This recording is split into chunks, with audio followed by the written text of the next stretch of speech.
Buenos dias, damas y caballeros. Napansin nyo ba na parang tahimik na tahimik si Senator Bongo? Parang wala na tayong narinig kay Senator Bongo. Chine-check ko lang yung relo ko. Pauwi na tayo. Dati di ba ang ingay-ingay niya? Ngayon wala na, ha? Wala nang ni anong issues, ha? Siyempre normally yung ganyan, yung issue ng impeachment ni Sara Duterte, lalo na yung na establish ng House Justice Committee, may form and substance.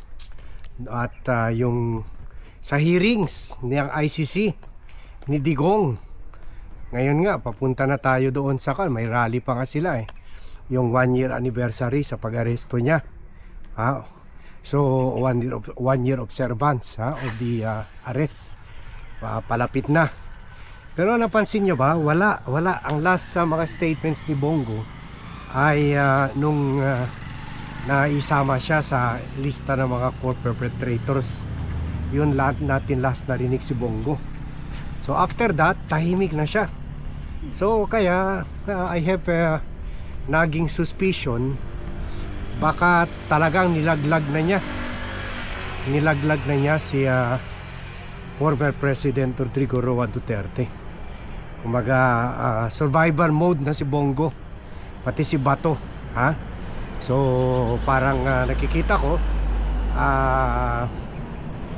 he has decided to save himself, ha?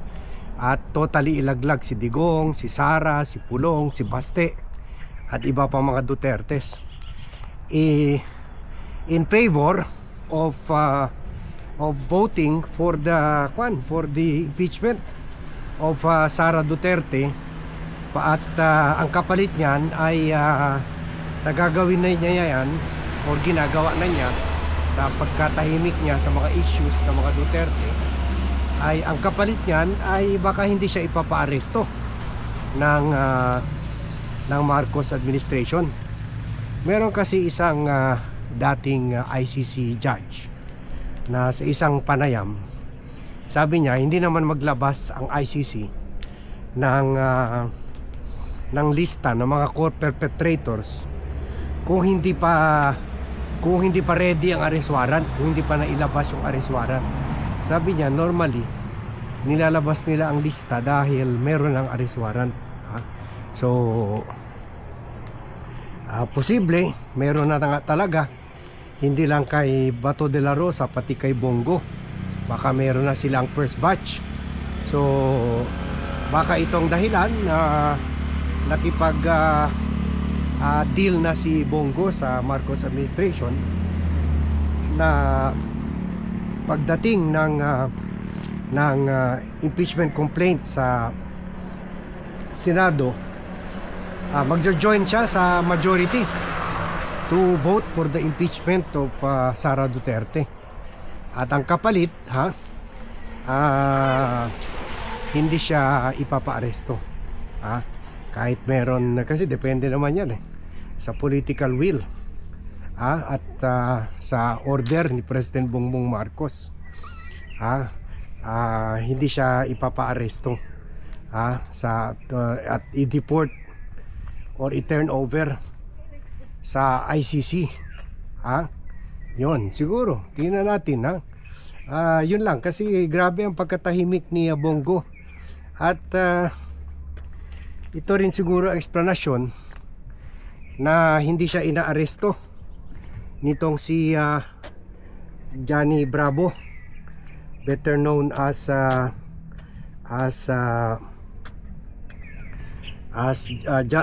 DILG Secretary John Vic Remulla. Baka hindi inaresto itong dahilan na kahit nasa Pilipinas ng si Bato, at kahit tingnan nyo, meron na ba tayo na balitaan na mga reports, or meron na ba tayo update kay John Vic na okay, na-raid namin itong lugar, wala si Bato, na-raid namin itong lugar, wala si Bato. Ganon. At least kay Atong Ang, nag-report sila na mayroon mga 10 na sila lugar na na-raid. At wala naman si Atong Ang. Pero dito kay Batoni, narinig na ba tayo yung, alam ko may bahay siya sa Davao. May bahay siya sa Davao. May nabalitaan na ba tayo na nagreklamo yung pamilya niya dahil ni-raid yung bahay nila? Wala eh. Or meron ata siya dito sa lugar niya sa Manila o kaya sa Luzon. Wala rin tayo na balitaan na na-raid yan, lugar na yan. So kumbaga wala lang man effort ginagawa to look for Bato seriously. Wala eh. Puro press release lang. Noon a few months ago ni John Vic Remulla at ni Boying Remulla, pero ngayon wala na total silence. So alam natin medyo kulang ang boto ng majority at marami pa rin malaki pa rin ang boto ng mga DDS diyan sa Senado. So it could be the reason na yun nga, di ba, sabi natin noon, bakit pati si Risa Ontiveros at si Bam Aquino nag-move para hindi muna ipa-aresto ito at to try them in local courts.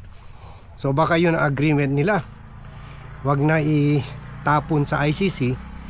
And anyway, may mga kaso naman sila dito, i-try sila sa local courts after they voted for the impeachment of Sara Duterte.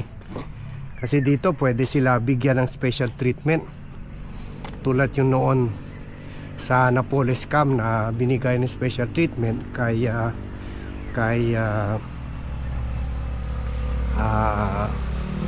Jingo Estrada, Enrile at Revilla. Although ngayon binawi na yan kasi hindi ex-senator na lang, ex-senator kaya isinama na sa mga common criminals. So tingnan natin kung ano maging developments dito. Pero yan talaga, I have the nagging feeling na ito nga ang nangyayari ngayon. Kaya hindi na mga 3 days after lumabas yung good morning, thank you, after lumabas yung lista ng mga co-perpetrators ay nagtago nga, hindi nagpakita sa Kongreso sa Senado si Bongo. And then on the 3rd day nagpakita siya. So siguro baka doon meron na silang kasunduan na hindi nga siya hindi siya ipapa-aresto. So kasi tahimik siya. Tahimik si Bato. Si Bato naman nagpapa-post lang ng picture ng asawa niya na meron nga sa church, ganon, sa church daw. Pero yung pala, several years ago pala yung picture na yun, kasi yung picture na yun, yung kitang-kita na under repair pa yung church. Kung sa yung background ni Bato. And then,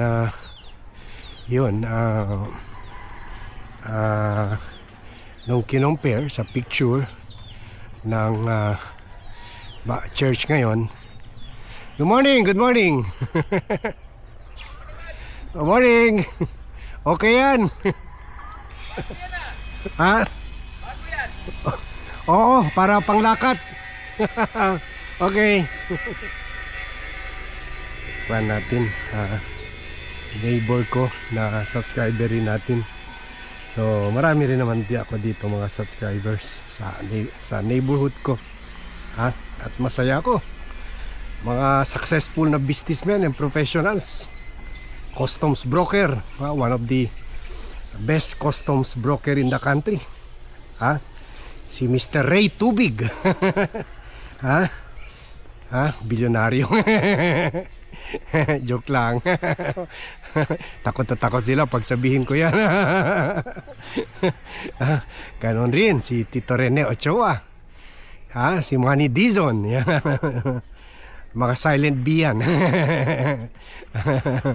Okay. Sana all.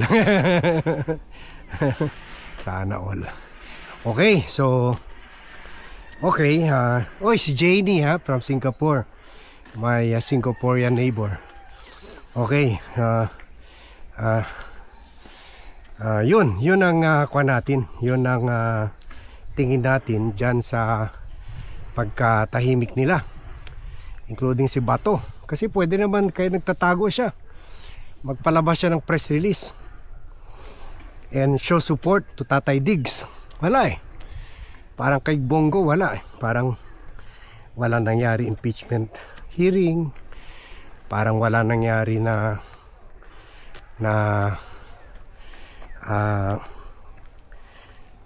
wala nangyari na kuan na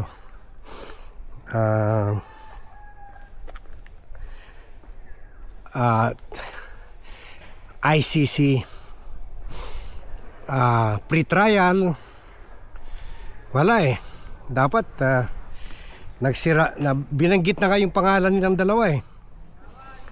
Binanggit na pangalan nila ni Bongo at Bato sa hearing at as co-perpetrator sa ICC.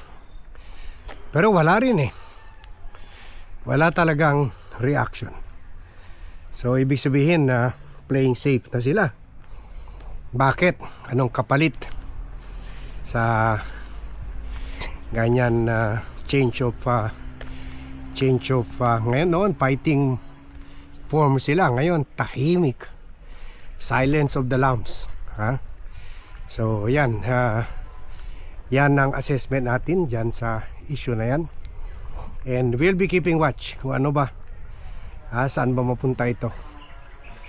Yan talagang politika eh. Pero later we will make our commentary on dapat ba suportahan kung meron yan agreement na yan. Deal with the devil. Tingnan natin. Pero for now, yun ang nakikita ko na namumuong senaryo. That's the possible everybody happy arrangement nila. Okay, hanggang dito muna tayo. Thank you very much everyone for watching. Thank you very much for joining me in this vlog, and see you in my next vlog.